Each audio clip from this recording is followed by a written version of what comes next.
Thomas, thank you for coming in today. Really appreciate you taking the time to come hang out and have a conversation. Well, Jeff, glad to be here, man. Yeah, it's going to be good, man. So just really quickly, kind of run everybody through, give them, 30, 60 seconds on kind of your background and what you've been doing. I mean, I know some of that, and we'll get into that in the conversation, but just kind of give everybody a snapshot of, what you've got going on. Sure. Wow. I've been in the IT industry for about 37 years now. The last 25, I've been IT project management, program management across a number of industries. Nice. Which industries have you liked working in the most? Well, I have to say probably oil and gas because they have a little bit more money to spend. Right. No, I totally get that. But always on the cutting edge of, using technology to their advantage. Right. No, I totally get that. What are some of the things that you have seen over the years, working with multiple different organizations? What are some of the things that you've seen that you feel like have made the largest difference in some of these organizations, whether it's software or physical technology or conferencing technology? What are some of the things that you feel like have made an impact? Probably say it's really a combination of all of those technology points.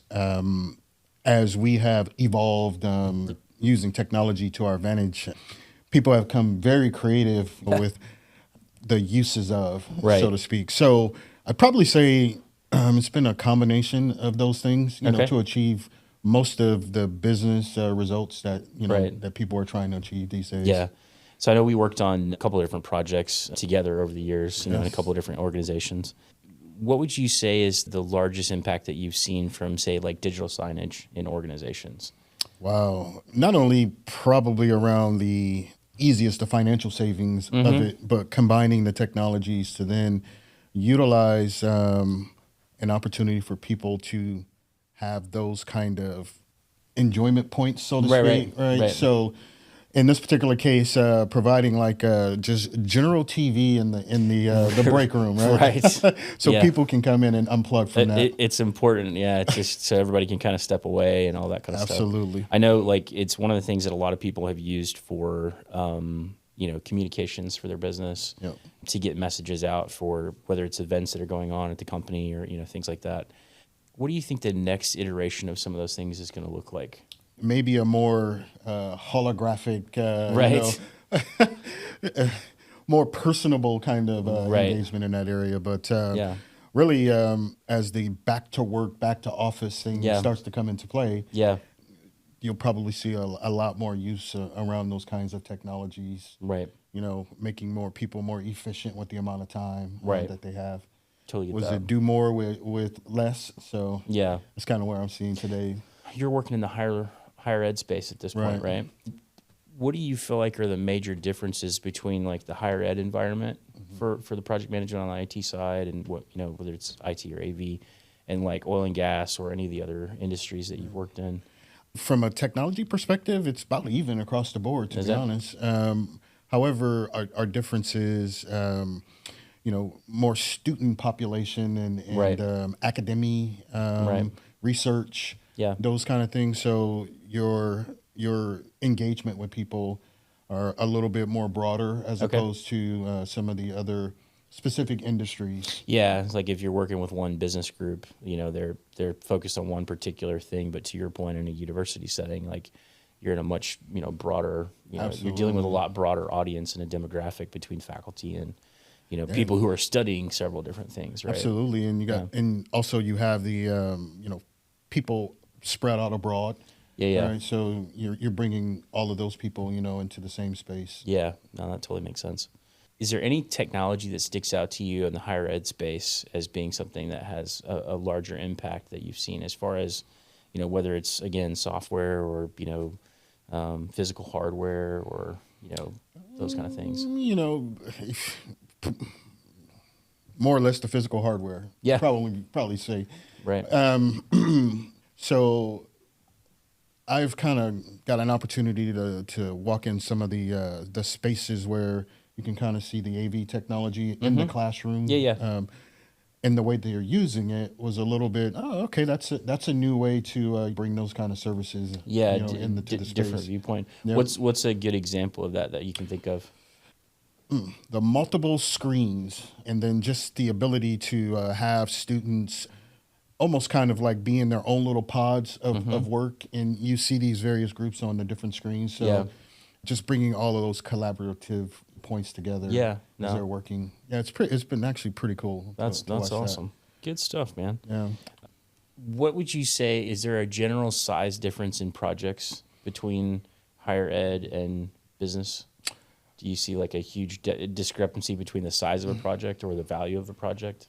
No, not necessarily, because I think the industry will dictate that, right? Right, yeah, it's the requirements of the groups that you're working with or whatever absolutely. you need to do. Yeah, that makes sense. And I do like the fact that they're more looking at architecturally, how to be better in that space. Yeah, how to integrate it more with the actual physical space. Absolutely. Yeah, we talk a lot, in the last few conversations we've had for the show, like we talk a lot about content, technology, and physical space. Mm-hmm. So essentially, what's the message that you're trying to get across to people? Right. What's the technology that you're using to do that?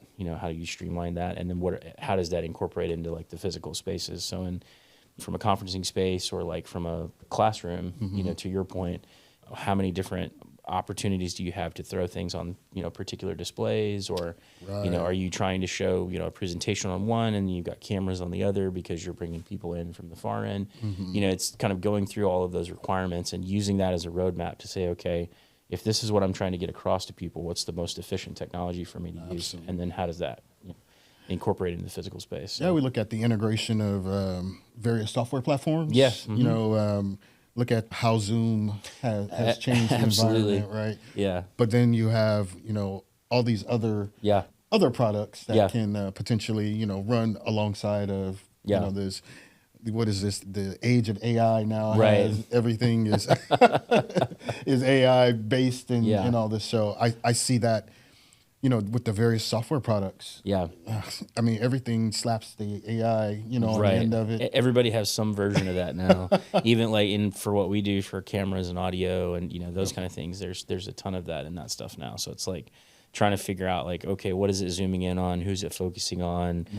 How is it automatically tuning things for you? Those kind of things. It's definitely helped us, from an install standpoint. Like it makes some of those things a lot easier because you're kind of doing like a push button, tune the room, and then, like if you need to make any additional tweaks, you can, but like that initial level set of everything, when you kind of tune it initially automated, like it works really, really well, right? I tell you, something's been beneficial to my industry, specifically around project management, has been not only the Zoom technologies, but also now integrating the AI platforms to help you with just managing your notes, managing the meeting, being able to pull all of that information out. And so that way you can stay focused in the meeting as opposed to, trying to write down. And Absolutely. We use one of the note takers in a lot of our meetings, and it's been interesting to see.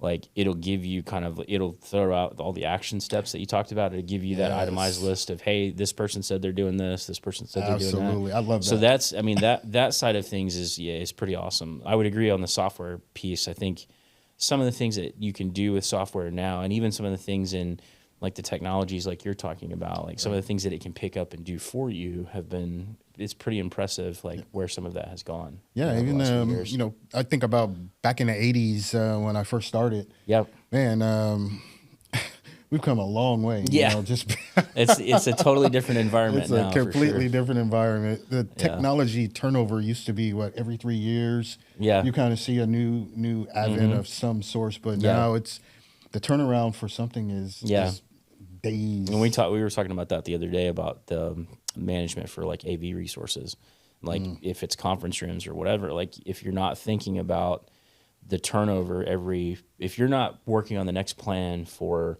say, swapping things out every 5 years, it's kind of like what desktop refreshes started to end up becoming, right? So every 4 to 5 years you were refreshing machines because the technology had moved on.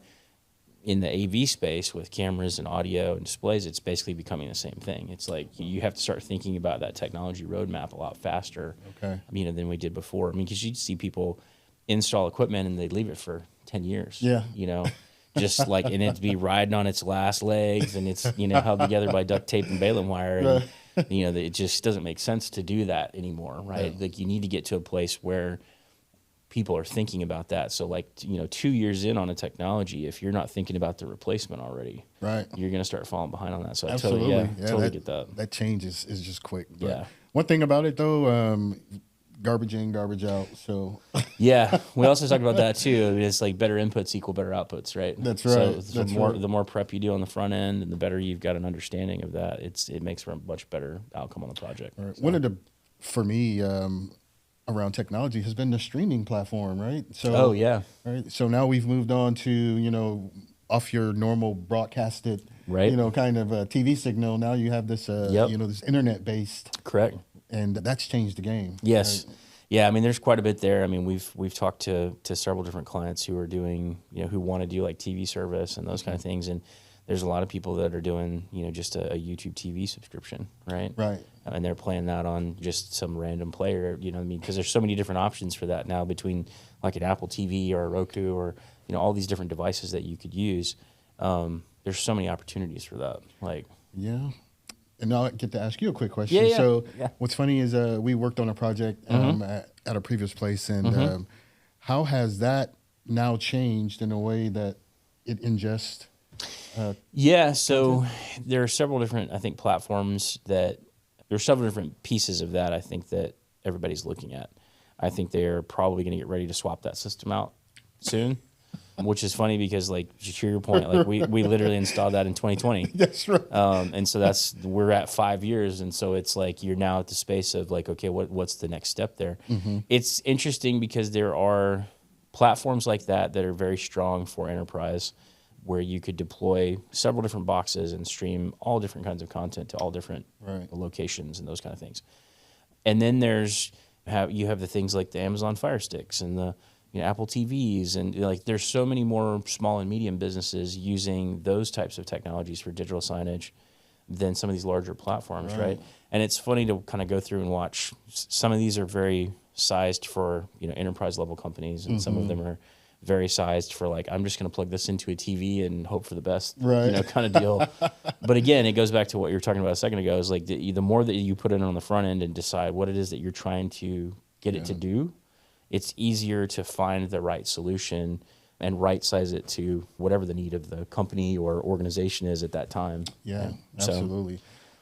Yeah, and even the management is now more familiar with a little bit technologies because they use it in their home, in these kind of assets. Well, events. it was funny. I had a conversation with another guy a few weeks ago about just the overall shift or mindset change when the pandemic hit, and people's before in a conference setting, when you're on a conference call or on a meeting or video call, Right. people had this expectation that if you're in the building, everything has to work perfectly, and if it doesn't work perfectly, it's just a total failure, Right. right? As soon as everybody got pushed into their houses and they had to do it by themselves, everybody had issues and everybody had problems, and so the threshold for like that tolerance went way up. Way up. And so it's coming back down now because of return to work and all these other things. And I mean, technology should work if it's implemented correctly. Like it should function the way that work as advertised. Yes. That kind of deal, right? But at the end of the day, like it's funny because there's so many different variables, right? It's like if you think about just a Teams call or a Zoom call, right? If you have 20 people on there, there are about 5 or 6 common issues that anybody in that call could have, right? Right. So multiply that times however many people are in that call, and now you have a variable of like 400 or 500 points that you can't control. Like you can't do anything about it, right? That's right. So like, because you can't control somebody's internet connection at their house. Right, you can't. You can't control the audio quality or the lighting quality or the video quality at their house. People like need to be further educated on some of that because I think it makes a difference in how they come across just professionally, right? Right. It's interesting to kind of see that and watch that with people these days. Absolutely. And plus the integration, what I'm interested in is the platform integration from, let's say, person A is using a Zoom platform, person B is using a Teams platform. Yeah. But is that going to be the new cross where you can have various platforms to be able to...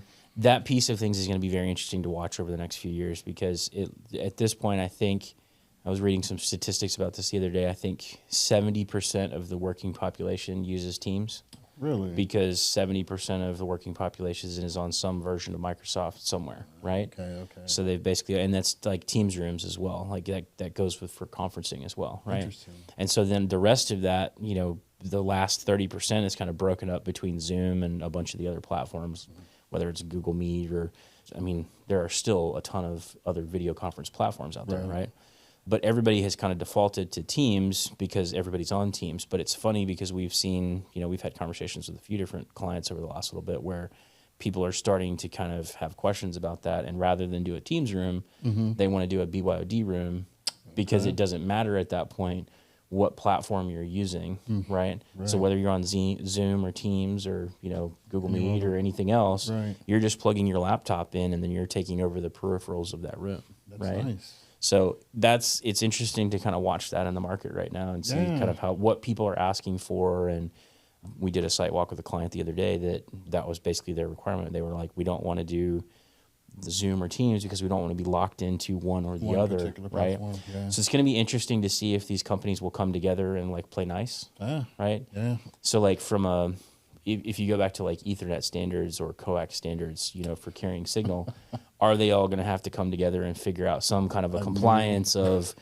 it has to do this, we all have to do this, we all have to do this, and then we can all merge together in some way that makes sense. Yeah. It's going to be interesting to watch because they're basically competing platforms. Yeah. Right?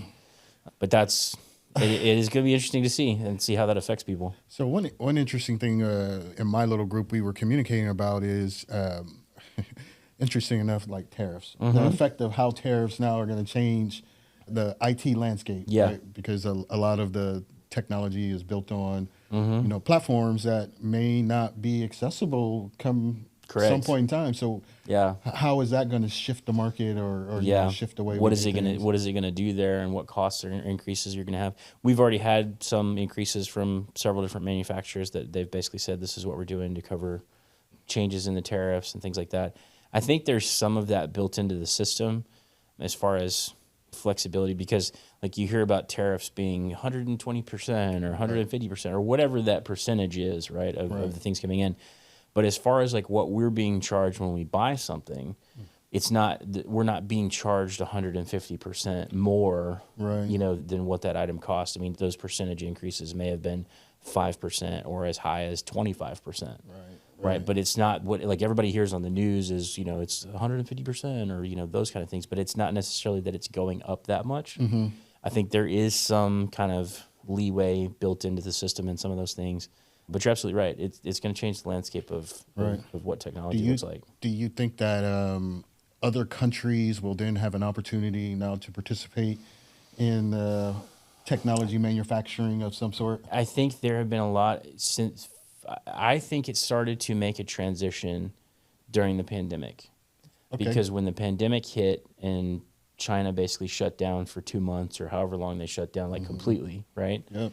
That stopped everything, right? Yeah. And instantly you had every company across the world who had anything to do with manufacturing of anything saying, I can't be dependent on one country, one region, one structure to be able to deliver our products for our people, right, or to our customer, right, and that kind of deal. So I think it started to transition even back then. There were people that started to move things to Taiwan or Vietnam. I was watching the news segment the other day, and it was talking about how Vietnam's had this massive increase in shipping and in manufacturing and stuff, because like things that from a tariff standpoint that were an issue, like they're not under that same requirement because the treaties are different and those kind of things. So I think it has elevated certain regions and certain countries.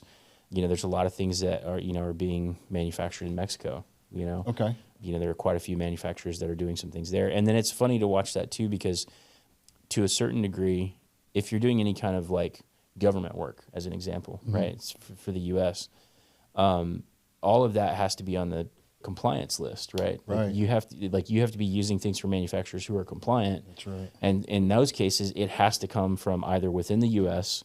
or from countries that are friendly and covered under treaties and all the rest of that. And so that's an interesting design deal. But yeah, I think from a manufacturing standpoint, it's going to get that landscape is going to become far more distributed. I don't think another 5 years from now, I don't think everybody will probably be relying on China as much as we have been, specifically for those reasons. Do you see the United States stepping up the manufacturing opportunities? It'll be interesting to see. So Apple's already started manufacturing some of their higher end products in the U.S. Okay. And they've done it across multiple different regions, right?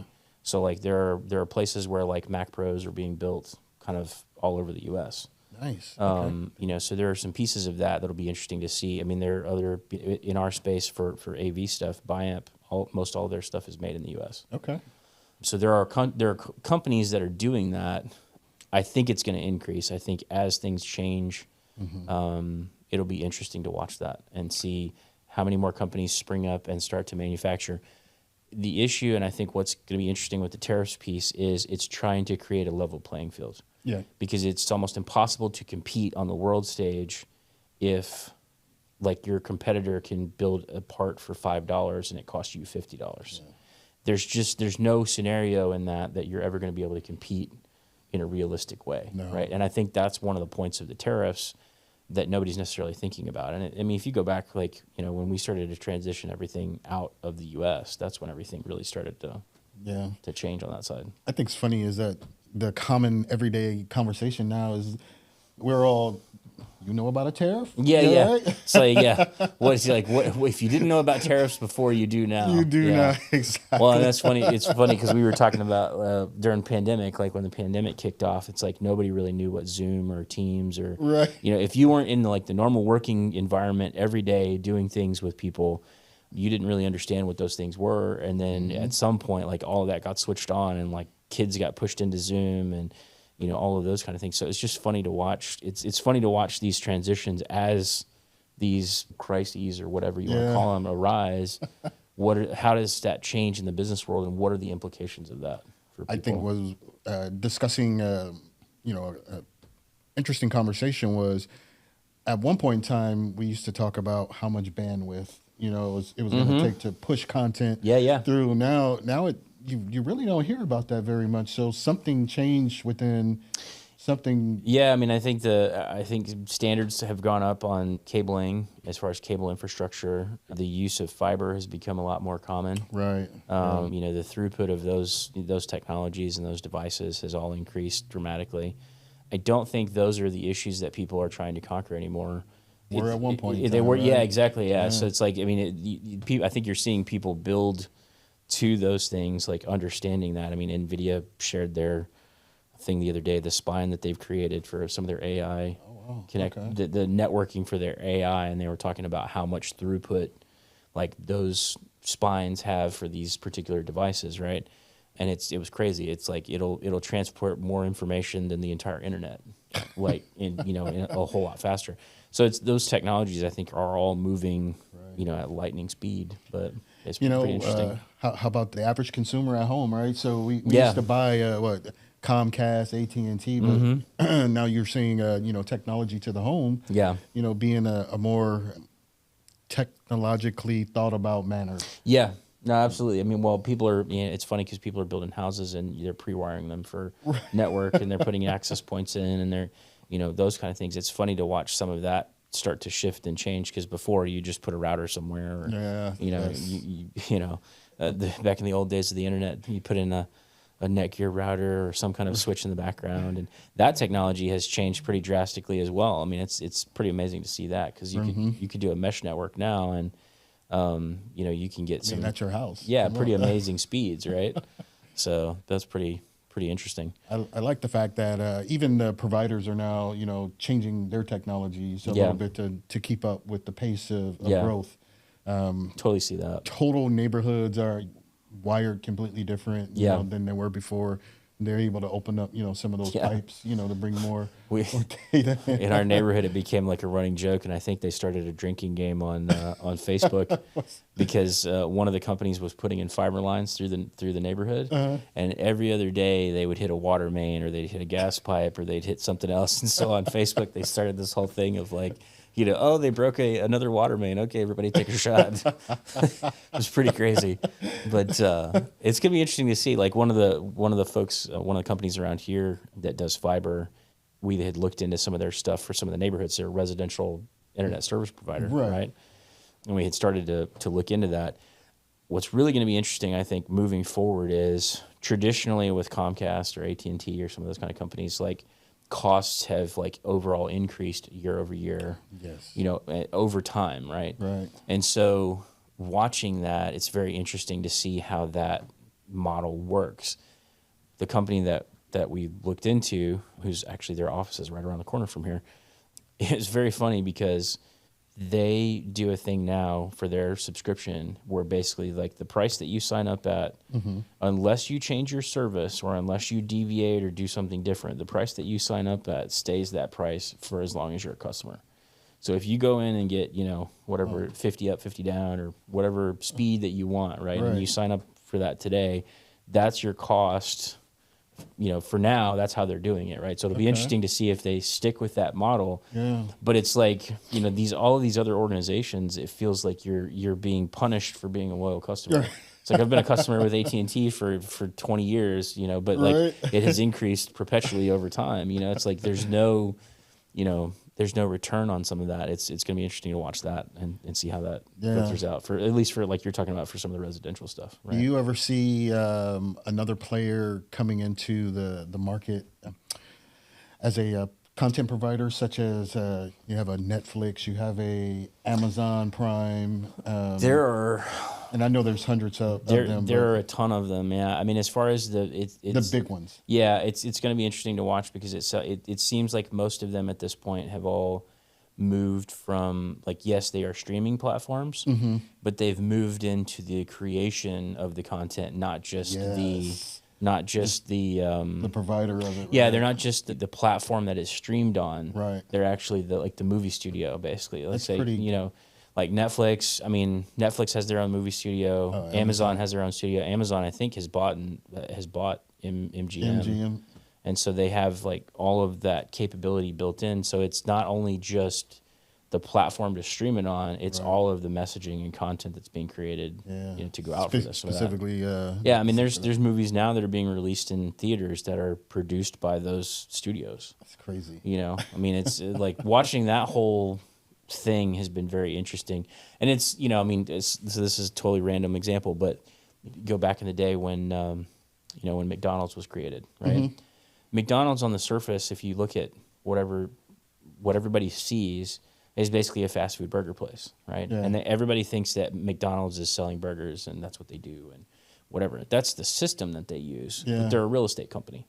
Which is funny, right? It's really crazy, like, to think about it, right? And so it's like figuring out in any type of business like that, what is the actual business model versus what everybody sees on the surface of it. Right? Jeez. Those kind of things. I mean, so like Google is a search platform, but like 90% of their revenue is probably from ads. Yeah, isn't that crazy? And those kind of things. So they are more of an ad agency than they are a search engine. Yeah, I mean, it's like here's the train tracks that we've laid down. This is we're a search engine, we're a burger company or whatever, right? But then like the trains that run on it are the actual like product of those things. That whole thing is very interesting to watch, right? There's been a TV series, and I think you may have seen it. The history of how they did this, how they did that. Been fascinating to think about in the 1800s, 1900s. None of these things existed. Yeah. Somebody was tinkering with something, and the aha moment, came about. And now we see the mammoth growth of this little thought, this little seed. Yeah, there's now a major corporation. It's become something incredibly ridiculous. Like, I mean, it's just crazy how some of these things evolve. There's a couple of different documentaries.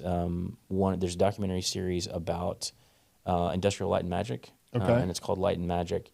That is amazing to watch because I never fully understood. I mean, I had a thought on some of this, but I never fully understood how much technology in movies, technology in creative process, technology in content exists today because of George Lucas, Star Wars, ILM. That's right. So if you watch the progression of that, so ILM was created for Star Wars, the original one, right? And it grew into this, mammoth company that did special effects for everything Yeah. for everybody, right? I mean, there's so many different deals. There's a lot of other companies that do it now, but it's very interesting to watch. So like just the short list of some things that wouldn't exist without ILM, Photoshop.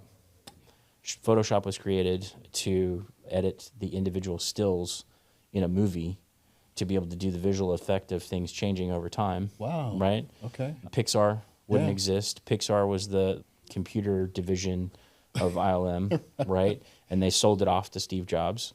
This is very interesting. Steve Jobs did not become a billionaire from Apple. Steve Jobs became a billionaire from Pixar. So Interesting. when you think about that in the context of content, Right.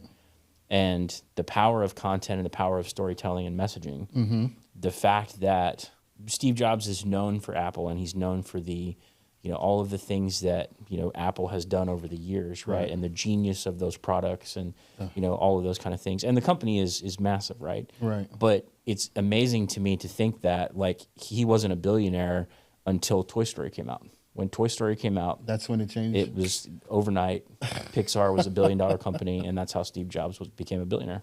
It's stuff like that is crazy to think about, but nobody like really ever sees that because they associate it unless with, unless you kind of jumped into that history or or know some of that stuff. But it's interesting to watch, just having normal conversations with everyday people that aren't steeped in the technology and Right. Those kind of things. They don't really fully understand that sometimes. I mean, you take a look at the Facebooks of the world, the Yeah. LinkedIns of the world. How their original intent was started off, but Yeah. they've morphed into these big ad agencies now, and just the way the overall technology, content use, purpose, always engaging with the community out here, to continue to keep them. I think using the that's products. this is kind of a question across the project management piece.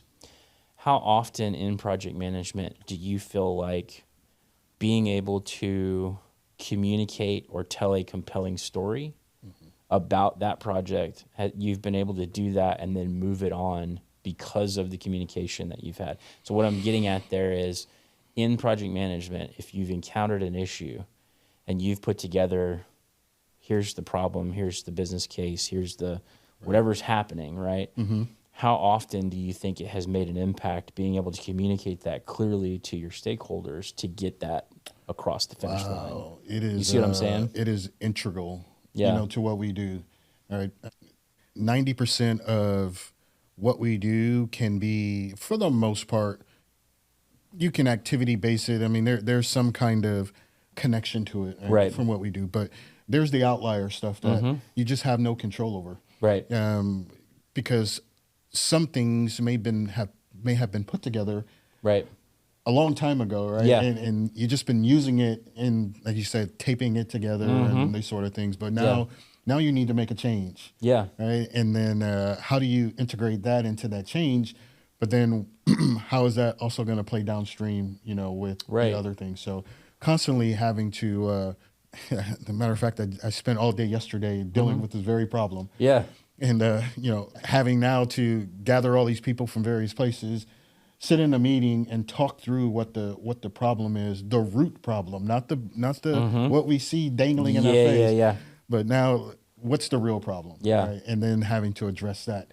Oftentimes you find, like from me in the project management side, is yes, they have thought about that, but what they didn't think about was the connective piece to that, right? How is this going to affect other people as well, right?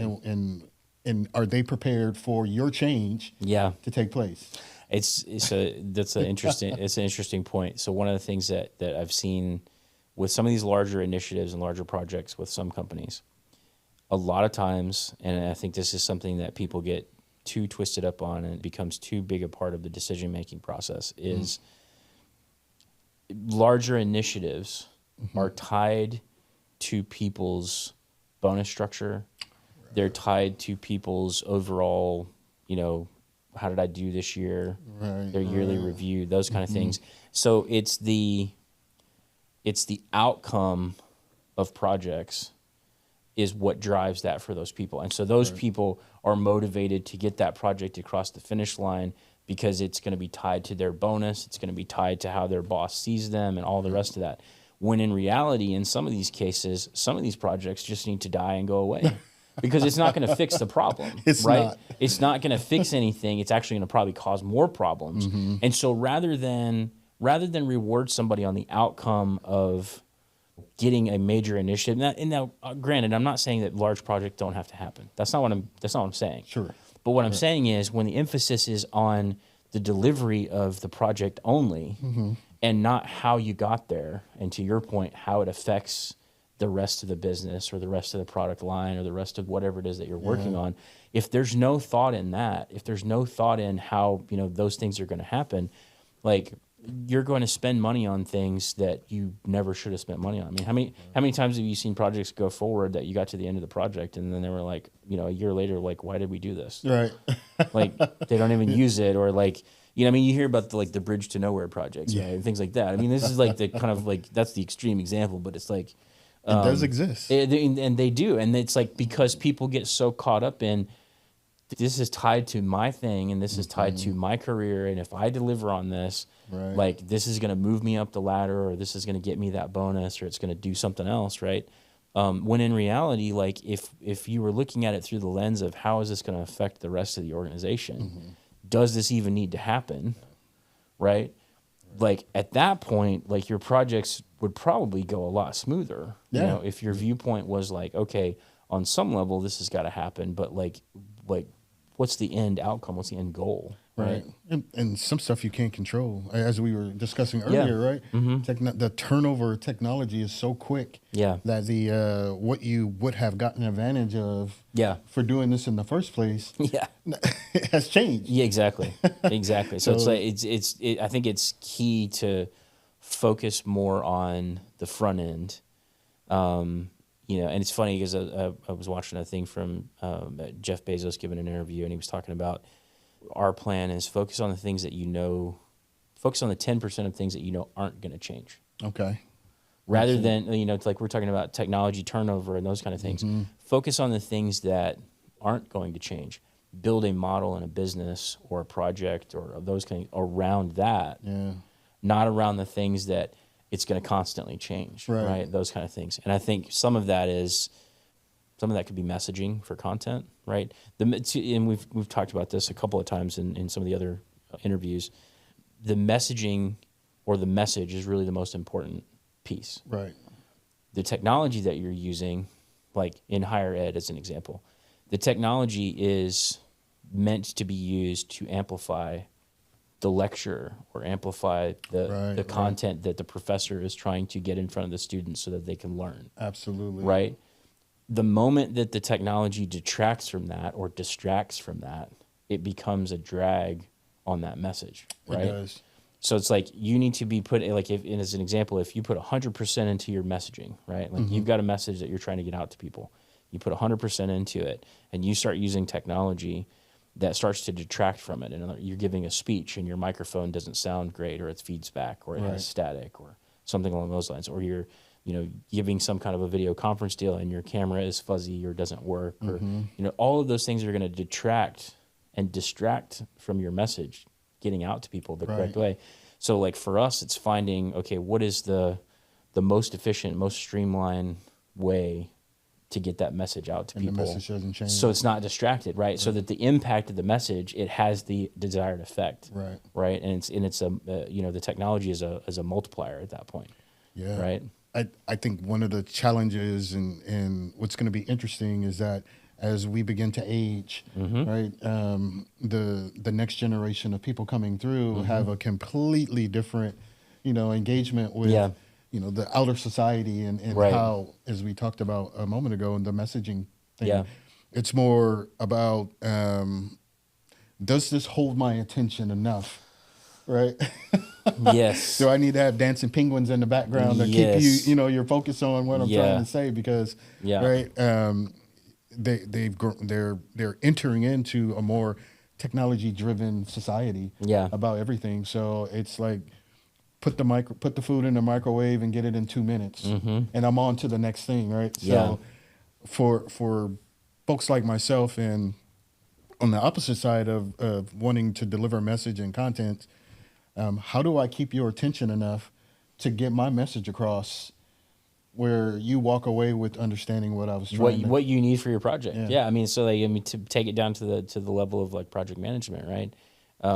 When you're communicating with people on what you need for your project to happen, how can you communicate that in a way to them, whether it's through technology or through a presentation or whatever it is, so that they understand, to your point, they've been engaged long enough, they understand what it is that you're asking for, and then they can go out and deliver that thing so that your project gets across the line, right? That's, I mean, I think, and I think that falls into business in general. Like, Right. The communication piece is, I think it's always been important, but I think it's even more paramount because of attention span. Yeah, you think about in the 80s, we were doing projects and your paper and pen, and you may be writing an email summarizing the whole thing, and so you're hoping that the person, number one, you're hoping that how you communicated with a written was enough for them to walk away with, okay, I get this. But I do see the importance of now being able to verbalize, my message, verbalize what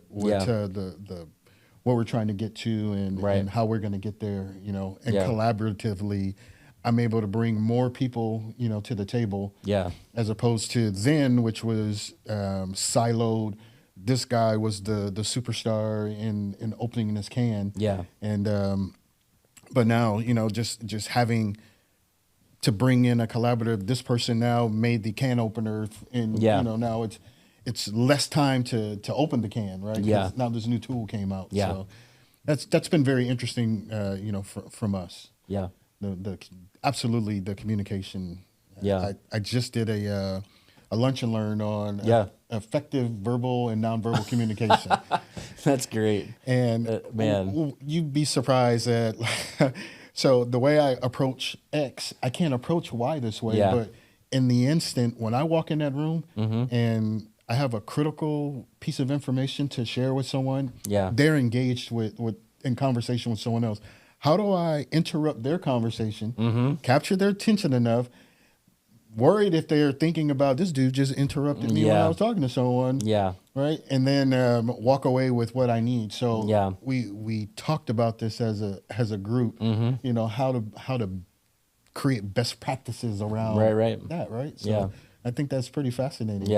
Really interesting book on that is Jefferson Fisher's The Next Conversation. Okay, I'm not familiar with if you that. get a chance to check that out, it's definitely worth a read. Okay. Because it's basically all about communication and having those moments where you're talking to people and getting those things across, right? And being able to do that. Another one is Super Communicators by Charles Duhigg. Okay. That one's really good as well.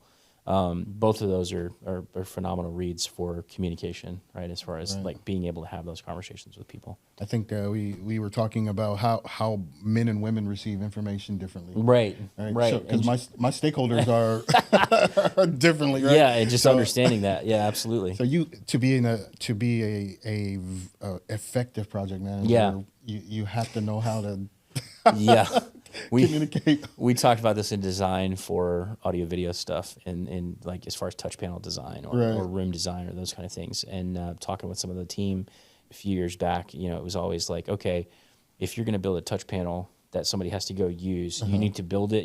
What you need to be thinking in the back of your mind is, can my grandma come in here and figure out how to use this, right? And it's just the whole thing of like being able to effectively, create a user interface or user experience that's intuitive, that's simple, that's straightforward, right? So that people understand kind of from the outset, this is what I need to do.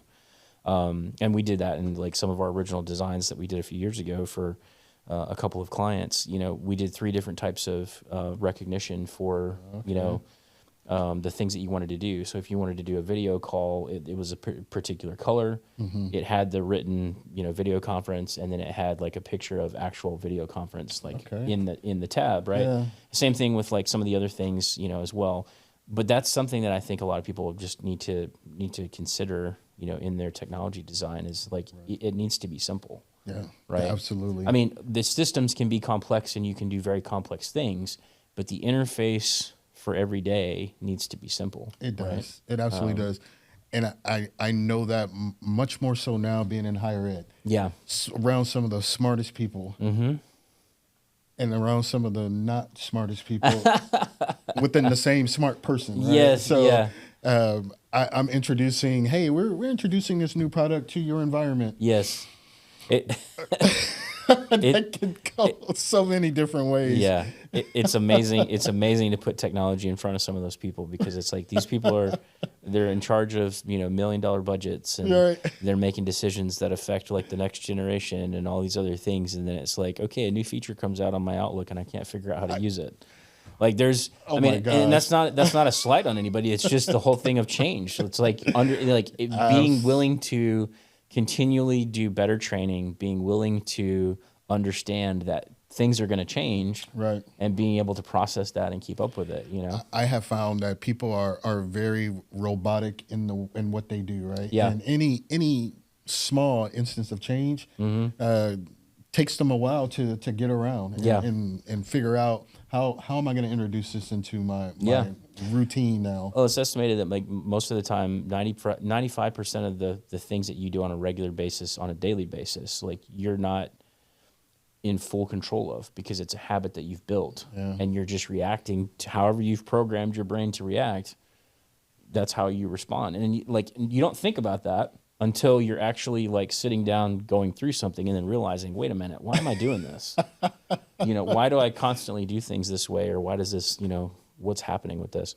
But when you start to realize that, that's where you can start to tweak those changes and make those changes, because you can see it, because you understand, right? You wake up in the morning, you get up and you either brush your teeth, go to the bathroom, do whatever. But typically that's like, it's a routine that happens every day. Absolutely. And you get up and you do it without thinking about it. Right. Because your brain is actively trying to figure out how to turn things off. But anyways. Well, think about this, man.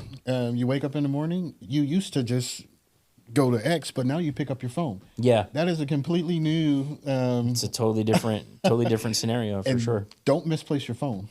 Yeah, totally get that. So as we kind of wrap up and finish out the conversation, again, thank you for coming in. This has been a pleasure having you come in and kind of talk through some of this stuff. What do you think from a technology standpoint? What are you most excited about that you see coming in the next year or two? I would probably say the more use around autonomous processes. Yeah. I'm kind of getting excited about, Yeah. seeing how that is going to, move and change our daily doings. Yeah. From an automation standpoint. From an right? automation standpoint. What's one thing that you can think of that, like, if an automation could fix this or do this for me every day, that it would totally change your work output? Well, I would probably say if I can think the thought Yeah. and then have it output. Mm. Think the thought and then have an output from it. So without me having to have some kind of engagement with it Yeah. myself, right? So I'm thinking about, man, I need to take the trash out, right? And now this little robot thing comes and rolls the Yeah. trash out to the trash can, Right. right? But I didn't have to go touch it, Right. right? It just dropped it off and Right. and there you go. So I'm really fascinated to see how we're going to do that. Yeah. Autonomous vehicles, right? Right, One right. thing, right? We see these now kind of all Yeah, yeah. on the roads, and how better is that going to be? Right. Yeah, it's like, the question, like with Tesla, right? I mean, if you're driving a self-driving Tesla, or if you're in a self-driving Tesla, rather, I should say, that whole interaction, I think, is going to be very interesting. Right. Does it make the world safer? Does it make driving safer?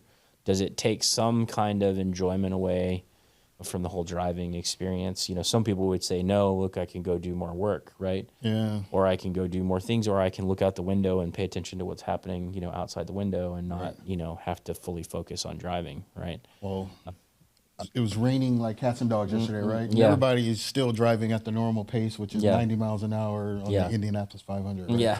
But how about now technology will control your car when it's raining to shut down how fast you can go? Yeah. This is where it starts to become a very interesting dynamic, because how much of that are you relying on systems and computers to make decisions for you, Right. versus the decisions you're making as an individual and there's going to be arguments on both sides of that. I think there's going to be people that say, oh, automated processes are going to be great and all of those kind of things. And at the same time, there's going to be people that say none of this is great because it removes people from, work and purpose and, these kind of things. And so it's like it's going to be finding the new norm of, okay, what does work look like, 5 years from now? Right. Right. I think I was looking at infrastructure, the common road. The common road hasn't changed, right? Mm-hmm. The materials that you build this road with hasn't changed. However, I think you can use technology to not only make these a more efficient, safer, manner of travel. Yeah. But nobody's investing in that. And I'm hoping here soon that we'll start to see that where, for instance, your large trucks will now only be able to drive in the right lane or something to that effect, just keeping it like that. Or now your car senses that, hey, you're driving too fast or erratically. Right. And then we'll automatically make corrections and put it in a more safer state. So it's interesting to talk about the road thing. I saw this a while back, and again, I don't know how much of this is like for real or not, but at the same time, it's funny to think about, right? Because just of like people's thought process. But it basically broke down the whole thing of like the space shuttle is moved out to the launch platform, or the rockets are moved out to the launch platform, and in some form or some fashion, they travel on train tracks, and like so the dimensions of the vehicles are only built to certain specifications because of the width of whatever railroad tracks that they're on, right? And the railroad tracks were built, back, they started in the 1800s or whenever it was in the U.S. and, started building railroad tracks across, why are railroad tracks the width that they are, right? And then taking that all the way back to like Roman roads were built to certain specifications because, like it was this distance because a cart was only so wide because that's how wide one or two donkeys or horses or whatever it was. So we're like building spaceships to fit tracks that were measured or based on the distance of two donkeys 1,000 years ago. Like whether any of that is true or not, just the thought process of design and like how all these things started and where all these things are going, decisions that people made 200, 500, 1,000 years ago still affect the things that we do today, right? Yeah. And then the decisions that we make today affect things that are going to happen, that far into the future potentially sometimes, depending on what it is, right? But to your point, like some of these technologies have not changed. Not at all. In 100 years, right? And so... Like, how about this? How about the when you're on a wet surface, now the road itself, right, dries out. Yeah. I'd love to see that, right? So it gives you better handling stability from a positive perspective. Right? Yeah. Now, of course, it'll probably cost you more money, but I figure they'll figure a way out of that. Yeah, I totally get that. Just to finally wrap it up, again, thank you for coming out. I appreciate the time. This was a fun conversation. Yeah, absolutely. Just to walk through some of that stuff. I was glad to be here. Thank you.